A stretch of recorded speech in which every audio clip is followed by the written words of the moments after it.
The scope of the DMCA is in the United States.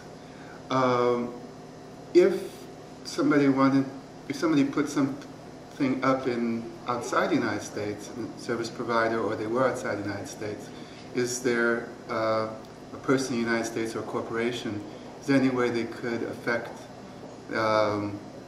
either image, text, or audio or video being taken down?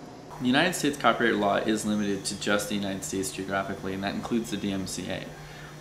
There's some contest right now, though, about who you can sue in the United States for copyright, even if they're hosting it outside the United States. So, for instance, if I host a website on a server in, Germany, but I serve all U.S. customers and I advertise in the United States and I target the United States as a customer base, there is some possibility that I could be drawn into the United States and sued there because I've kind of put myself in the United States. So it's not that being outside the United States completely exempts you from any U.S. law.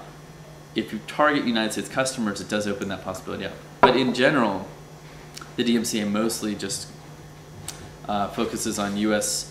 Websites and U.S. hosts and U.S. copyright law. My Google advertising and my audience, English and so forth, United States, but my host was in Germany or Russia or whatever. Is there any way that Section 512 could be applied? It's possible, but unlikely. Because the ISP isn't really held by... Yeah, that's what I'm saying, it's unlikely. Most hosts and providers outside the United States won't be able to be dragged into U.S. court, and in that sense they're completely immune from U.S. law, especially Section 512. So most hosts and providers outside the United States who simply host other people's material, it's very unlikely they'll ever end up being subject to Section 512. Now that's not to say there might not be laws within their own country that might have to do with copyright that they would have to respond to, but not Section 512.